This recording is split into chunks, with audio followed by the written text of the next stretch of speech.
of adventures. She's been made homeless because of harassment by her landlord. She's ended up in shelters. She now is still in a shelter. How long have you been homeless? Since May of 2007. Actually March of 2007. And what is it like? You went to the Salvation Army, as I recall, in this video, and they took you in as a woman, which is required to by law. I went as a woman full-time, and I went as a guy. But I was sent to a men's shelter in Brooklyn. But after continuous harassment, I just felt I had to move to a women's shelter because men were either saying very abusive language to me or else were kind of exposing themselves. So I asked my social worker to send me to a women's shelter. And this process was taking such a long time. 6 weeks later I said to her, I was only there for about 2 weeks, but I think I made a good impression and I hope to get back there maybe when the summer season starts. Oh. So there is hope for people with trans abilities. Yeah. They can get jobs and work as salespeople at Macy's. At least that's the first step.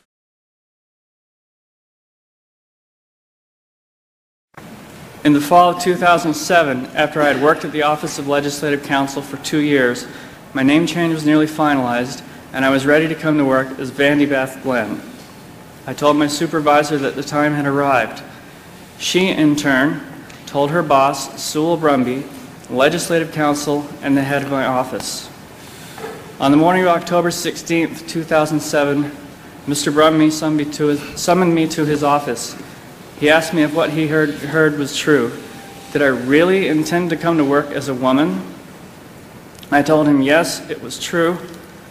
Then Mr. Brumby told me that people would think I was immoral. He told me I'd make other people uncomfortable just by being myself. He told me that my transition was unacceptable.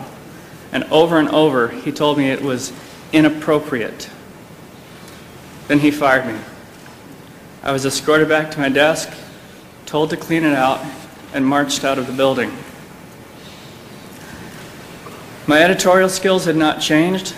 My work ethic had not changed.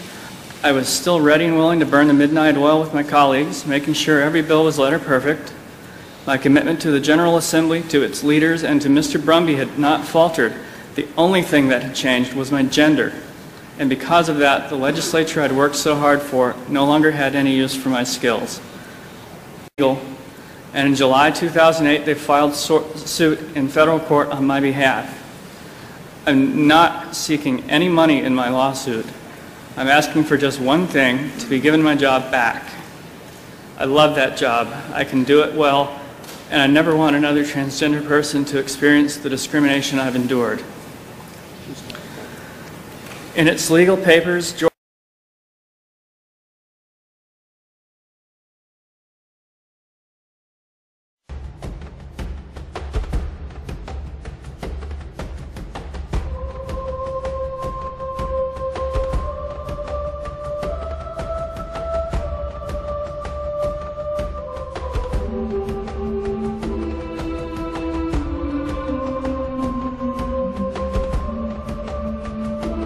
state. Transgender individuals continue to face discrimination and endless harassment when accessing city agencies like Human Resources Administration and the Department of Homeless Services. Many transgender women are forced to endure street-based sex work due to discrimination finding a job. Many transgender and gender non-conforming individuals are forced to use black market hormones. Some even go without much-needed physical and mental health care due to lack of knowledgeable providers, a competent healthcare system, and complete access to Medicaid. Many transgender youth have to sleep on the street or other unsafe conditions rather than experience the horror of sexual harassment, abuse, violence, and discrimination in our city shelters. Bloomberg, wake up! It is time for Mayor Bloomberg to hold Commissioner Raymond Kelly accountable for the many rogue police officers who use their badges as carte blanche to come into our communities, harass transgender women in the village, racially profiling our black men in Brooklyn, and treating us all as second-class citizens. It's time for the Bloomberg administration, along with the rest of this city, to realize that transgender and gender non-conforming individuals are voters, we are taxpayers, we are doctors, lawyers, We are mothers, fathers, activists. We mobilize, we stand up, we speak out, we march. Most importantly, we will not continue to accept the status quo. This Friday at 4:30, we will take to the streets of Manhattan, harnessing the energy, the passion, the blood, sweat, and tears of the Stonewall Rebellion, embracing our pride and demanding justice. We don't want handouts. No, those days are over. We don't want concessions. Save that for the stands. It is time for transgender and non-gender conforming individuals to rise up and take our place at the table of life and enjoy its bounty. It's time.